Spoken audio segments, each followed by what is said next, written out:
Hey everyone, it's Matt here with Nightrun Studio, and last video we added dialogue that could only be unlocked after speaking with specific NPCs.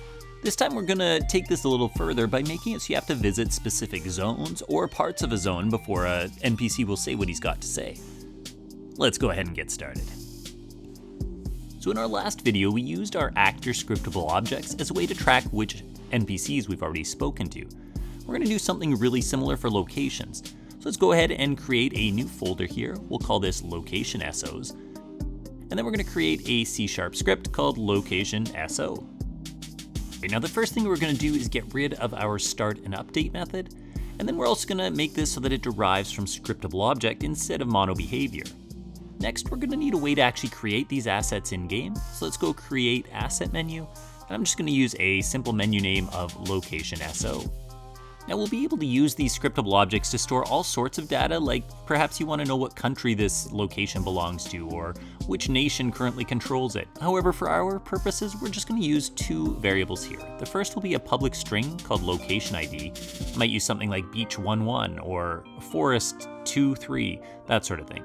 We'll also have a public string for our display name, which will be something we can change throughout the game and what shows up on the maps.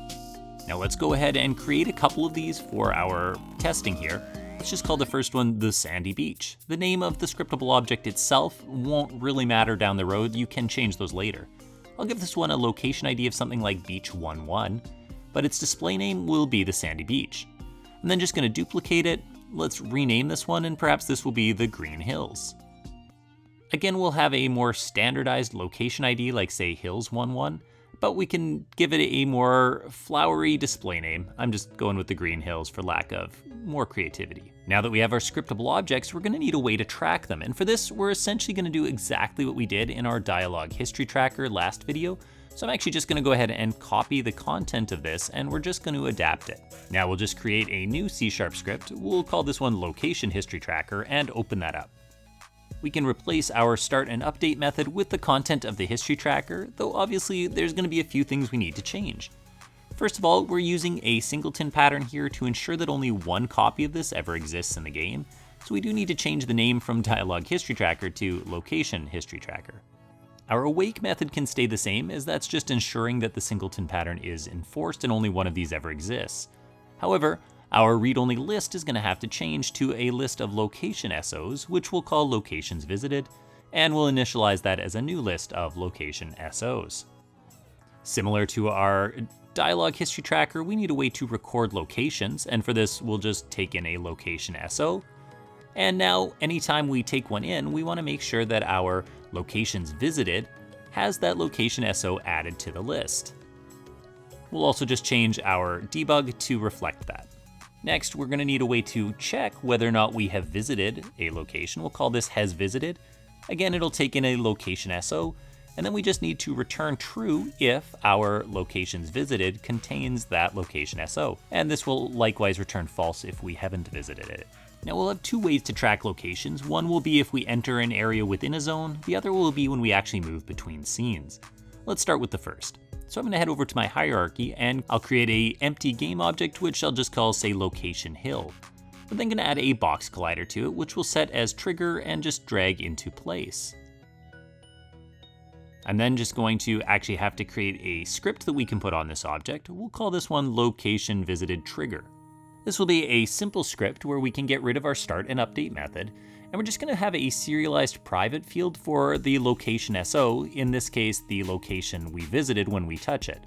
We can just drag our scriptable object into that slot then, and then we'll use onTriggerEnter2D to register when the player's actually entered the trigger. Keep in mind that in Unity, our player has a tag of player. If you don't have that, you'll want to add it.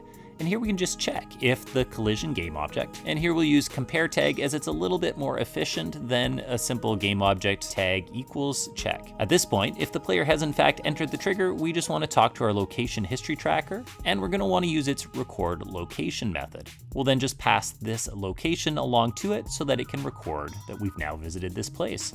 To avoid this triggering a bunch of times each time we walk over it, let's then just go ahead and destroy the game object.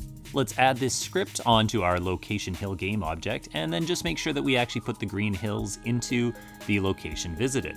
Now you'll also notice that there's two ways to get up onto this hill, and so I'm going to want to actually make sure that no matter which staircase we use, I have the ability to turn this trigger.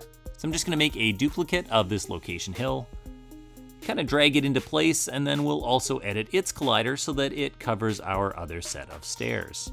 All right, now when we get in the game, I'm going to open up my console, and you can see that once we go up the stairs, we've now visited the green hills.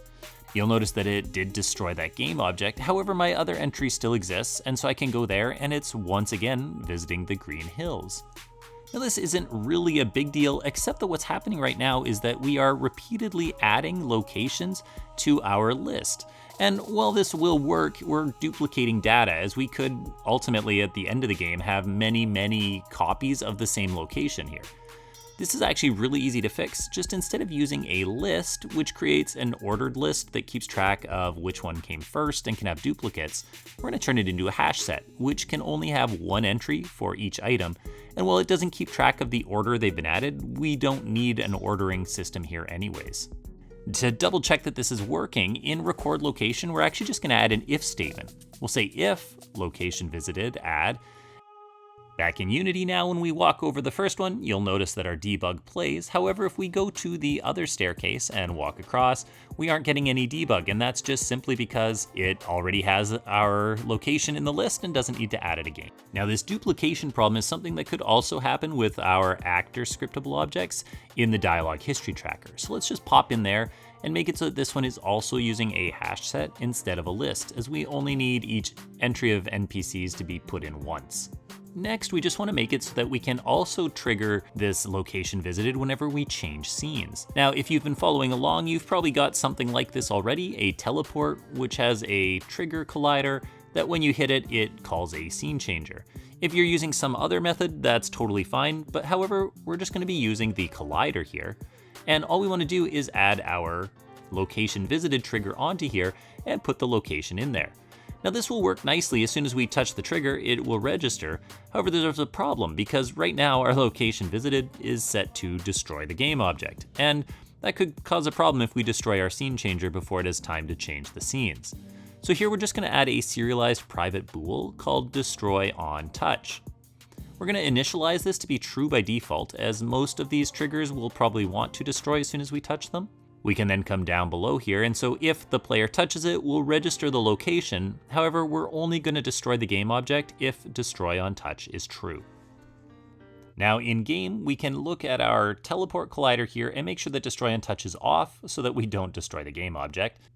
Now that we're effectively tracking the locations we visited, we can add some conditions. So let's head into our dialog SO, and here we're just going to add on to our current framework. We're currently tracking required NPCs. Let's go ahead and make a public location SO array for required locations as well. Next video, we'll get to items. That allows us to set required locations, and now we just need a way to check if the conditions are met. We're just going to add an if block here. So first, of course, when is condition met is called, it'll check for any NPCs that are required, and if it passes those tests, it will just move down here and check for required locations. First of all, if the length of required locations is greater than 1, meaning there's at least 1 in the list, we're going to move on. We'll run a for each loop where we'll check each location in required locations. And here we'll just add an exclamation mark because we want to check if our location history tracker.instance has not visited the specific location we're looking at. If we haven't visited, then we're going to return false because the condition has not been met. However, if it passes this check, it will head onto the bottom here and return true. At this point, let's go to Purple Bob, who's already got a number of conversations with their own conditions.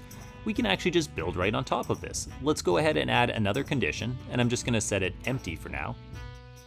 And let's create a new dialog node. We'll continue our naming pattern of using Purple Bob's name first, and this time we'll just put visited Green Hills, as if that will be our requirement. Let's begin by just adding a line of dialogue. We'll have Purple Bob, and he'll just say something along the lines of, I see you visited the Green Hills. And let's go ahead and have him follow it up with something like, please return there and speak with my lost love, Violet Bob. We don't need to add any options or required NPCs. We do want to make sure that this is only said if we visited the Green Hills. Now we can add this dialogue for Bob. However, I want to set this to be high priority so that as soon as we visit the hills, it becomes the first thing he says. So we'll just drag this up to the top. And this just works because in our NPC talk script, I've set it up so that it always prioritizes the first item in our array and then works its way down from there. Now things are mostly working at this point. I can walk up to Purple Bob, and you'll notice that when I first speak to him, he skips over Visit Green Hills and does his usual greeting, because I haven't visited the hills yet. When I talk to him, you can see that his greeting now moved as the current conversation and was removed from our conversations list. However, I can't press end. The reason for this, and this may or may not be happening to you, but for me, when I enabled my persistent objects and turned the teleport canvas on, it has this fade canvas on it, which has a fade to white screen. This is currently set as a raycast target, which means that it will block any other things that need to have raycast hit them, like my button. So I should have done this earlier, but I'm just going to disable a raycast target so that it no longer gets in the way. With that done, I can go ahead and click and now when I head up into the Green Hills and register that I visited it, I can come back, talk to Bob, and you'll notice that now he finally says to me his conversation about the Green Hills. All right, that's working really nicely. In the next video, we'll add some gated dialogue based on items we've collected, but we'll save that for next time. I hope to see you in that video. Until then, this is Matt with Nightrun Studio. Cheers.